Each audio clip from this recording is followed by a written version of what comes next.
सच्ची मानिए, अगर आपको अध्यात्म की ऊंचाई पर चढ़ना है तो एक शब्द याद कर लीजिए, सहनशीलता। भूख प्यास गर्मी सर्दी मान अपमान दुख सुख, ये सब इस मार्ग के यात्री को मिलते ही है। और जो इसको सह गया वो जगत पावन करने वाला महात्मा बन जाता है। वो मम भक्ति युक्तो भुवनम पुनातु, लोक के लोक को पावन कर सकता है जो भगवान के चरणारविंद में अपने चित्त को अर्पित कर दिया। इसलिए दुख ही हृदय,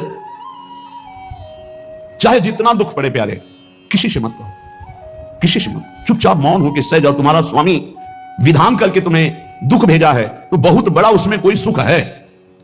वो मंगल भवन है, तुम्हारा मंगल होने नहीं दे सकता। दिखाई दे सकता है कि अब मंगल हो गया हमारा, अमुक अमुक अमुक, कुछ नहीं। धैर्य पूर्वक अपने मार्ग में सीधे चलते रहो। उसका विधान आया है, वो दुखद हो या सुखद, सुखद है तो हर्षित मत हो, दुखद है तो शोकित मत हो, आगे बढ़ो। देखो ये अध्यात्म है, ये कमर कस लो कि इस जन्म में मुझे इस भव समुद्र से पार होना ही है। ये जो कमजोर दिल के होते हैं ना, अनुकूलता जहां मिली तो बोले जब से हमने भक्ति शुरू की सब काम चकाचक बन रहे। ये भक्ति का फल नहीं है, भूल मत करना। ये तुम्हारे सुकृत चल रहे हैं इसलिए है। और जिस दिन दुष्कृत का फल आएगा उस दिन भक्ति करते हुए भी कदम रखना मुश्किल हो जाएगा, पग पग पर तुम्हें दुख मिलेगा। ये सिद्धांत को समझ लीजिए तो कभी आप निराश नहीं होंगे, शूरवीर होकर आगे बढ़ते रहेंगे। जो हमारी भक्ति है नई फसल है, और इस फसल की जो आनंद वृत्ति है वो भगवदानंद है, ज्ञानानंद है, अखंडानंद है, प्रेमानंद है। वो ये भोगानंद नहीं है, विषयानंद नहीं कि भगवान की बड़ी कृपा जो चाहो वो भोग मिल गए। ये सुकृतों के फल है। ये सुकृत और दुष्कृत दोनों को यही नष्ट कर दो और निकल चलो भगवान की परम धाम में, जहां नित्य सेवा सुख का आनंद से चरिया ले रही है।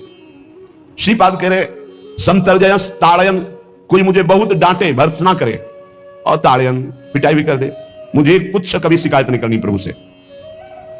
देख रहे हैं ना, वो उन्होंने विधान किया है ना कि इसको पीटो, तो हम चुपचाप पीट लेंगे, किसी से नहीं कहना।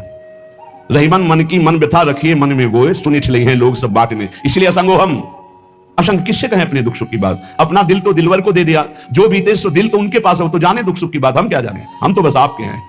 मौन, अपने विषय में ना सुख की बात करे ना दुख की, मौन। बात करे तो प्रभु की करे, नहीं तो मौन। मान लीजिए अगर ये मौन आप धारण कर लेंगे तो निकल जाएंगे माया से, नहीं तो किसी की निंदा कर देंगे, किसी का ऐसा कटु वचन बोल देंगे, परुख वचन बोल देंगे, भजन छीन हो जाएगा, भजन करने की वृत्ति नष्ट हो जाएगी। सैकड़ों लोगों के प्रश्न है कि पहले भजन अच्छा होता था अब नहीं होता। उसमें दो बातें होती है, एक तो भजन की ऐसी भूख बढ़ गई है कि अब उतने भजन से नहीं और भजन होना चाहिए, ये उत्तम महापुरुषों की कृपा पात्र भक्तों की वृत्ति होती है। और एक होता है कि आपसे वैष्णव अपराध बन गया, कुसंग हो गया, इस कारण से ऐसा।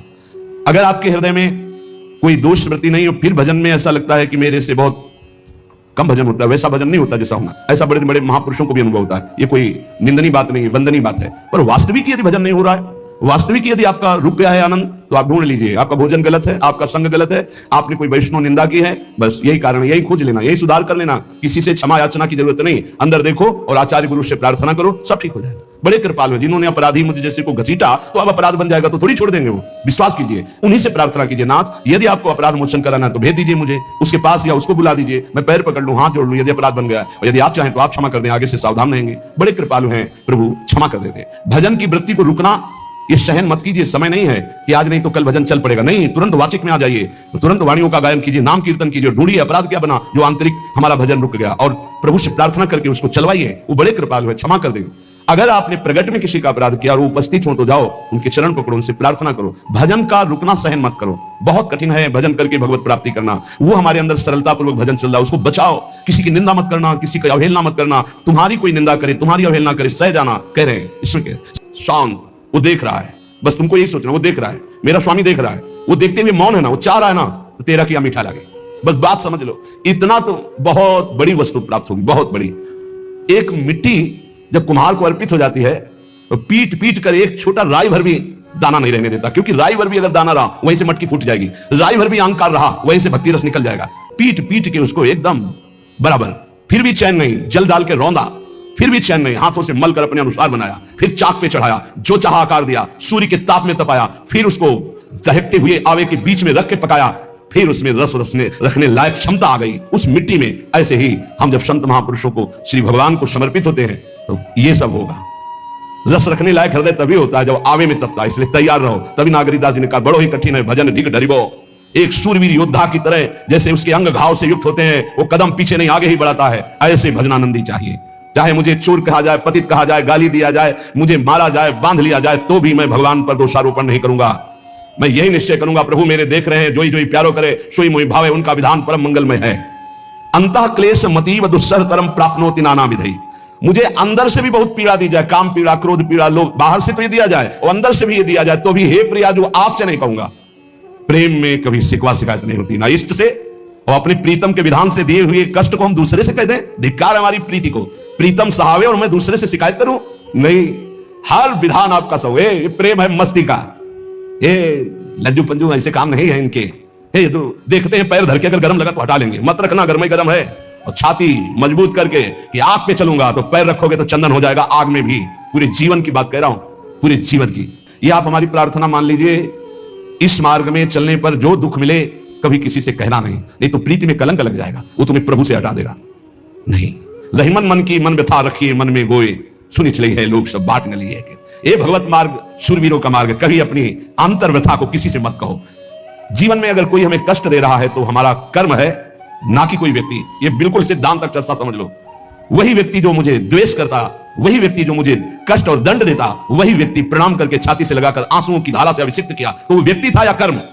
जब कर्म भोग हो गया तो वही हृदय से लगा के अश्रुधारा से क्षमा कीजिए, बहुत ऐसा नहीं नहीं, आप तो बड़ी कृपा की।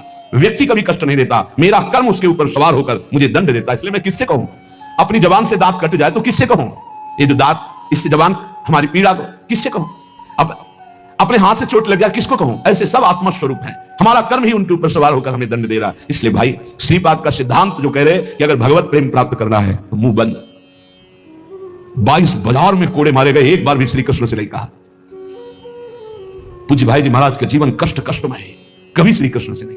बाबा नहीं सह पाए, बाबा ने श्री कृष्ण से कहा, श्री कृष्ण चंद्र से, ये क्या है, इतना कष्ट क्यों दे रहे हो उनके शरीर को? तो मुस्कुरा दिए, बोले मैं नहीं दे रहा हूं, ये तुम्हारे कर्म का फल भाई जी भोग रहे हैं। ऐसा? बोले हाँ। सीधे अस्पताल गए, भाई जी से कहा, ये आप हमारा प्रारब्ध क्यों भोग रहे हैं? तो कहा, जी कौन सा खेल रच रहे हो बाबा, क्या बात कर रहे हो? जीव का अपना कर्म भोगना होता है, किसी और का निजीकृत कर्म भोग? तो उनका आप हमको बहका नहीं सकते, हमें परम तत्व से पता चला है कि आप हमारे कर्म। तो हंस दिए भाई जी और बोले, देखो हमें कोई फर्क नहीं पड़ता, आपको फर्क पड़ जाता। आप चढ़ो, जिस साधना की चढ़ाई पर चढ़ रहे हो चढ़ो, मंगलमय श्री कृष्ण तुम्हारी यात्रा को पूर्ण करें। हम तो अस्पताल में पड़े पड़े प्रिया प्रीतम के साथ खेल रहे हैं, कोई फर्क नहीं पड़ रहा।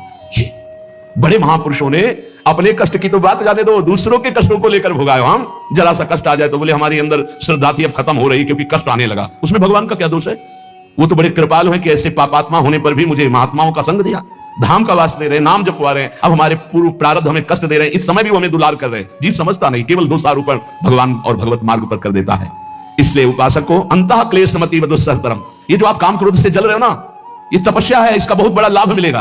और अगर भोग रहे हो ना, गिर रहे हो, पतित हो रहे हो, तो वो सुख नहीं, वो शांति नहीं, वो विश्राम नहीं है। तो एक बात ध्यान रखना, इस शब्द को याद रखना। ऐसे रहने पर भी हमारे द्वारा जो भी, वो हमारे स्वामी ऐसे लेते हैं, जन अवगुण प्रभु मान न काऊ, दीन बंधु अति मृदुल स्वभाव। कल शाम के पूज्य परमहंस राम मंगलदास जी की वाणी का चिंतन हो रहा था, उसमें कह रहे कि जो 30 मिनट भगवान नाम कीर्तन कर लेता, मेरी बात पर विश्वास रखना, हो उसको भगवत प्राप्ति होगी। 24 घंटे में 30 मिनट नाम कीर्तन कर लेता है और अन्य समय विस्मरण रखता है, तो 30 मिनट का नाम कीर्तन से भगवत प्राप्ति करा देगा। तुम्हें जो पाठ प्रिय हो, 30 मिनट पाठ कर लोगे, भगवत प्राप्ति हो जाए। और बहुत पहुंचे हुए महापुरुष जिनके चरणों में अपार श्रद्धा है, आप लोग तो रात दिन लगे, आपको भगवत प्राप्ति नहीं होगी। चूक हो जाएगी तो जन अवगुण प्रभु मान न काऊ, दीन बंधु अति मृदुल स्वभाव। अग्नि की ज्वाला के समीप रुई का पहाड़ कितनी देर टिकेगा? कितनी देर टिकेगा? उसके ताप में झुलस जाएगा। ये अग्नि की ज्वाला है भगवान नाम कीर्तन, भगवत यश गुणगान। तो जैसे किसी को लगे कि वो नाम जप भी करता है और रुचि पूर्वक पाप करता है, असंभव। नाम जापक रुचि पूर्वक पाप कर ही नहीं सकता, उसका हृदय जलेगा। पक्का आप जप करके देख लीजिए, आप जप कीजिए नाम और फिर आपसे पाप जब बनेगा तो आप फिर हालत अपनी देख लीजिएगा, बार बार हृदय जलेगा, नहीं नहीं नहीं, तो एक दिन वो नहीं सिद्ध हो जाएगा और आप निर्विकार हो जाएंगे। इसलिए अंतः क्लेश, अगर बुद्धि मति हो, अति अंदर क्लेश आ रहा है, कभी काम आ रहा है, कभी क्रोध आ रहा है, कभी लोभ आ रहा है, कभी मोह आ रहा है, ये आता रहेगा जब तक भगवत साक्षात्कार नहीं होगा। ऐसा मत समझो कि 2-4 महीने जप करेंगे तो हम सिद्ध हो जाएंगे, ये आता रहेगा। ये बहुत भागवतिक शक्ति से संपन्न है विकार, कोई साधारण नहीं है कि तुम माला जपोगे वो नहीं आएगा, माला जपते समय ही आएगा वो।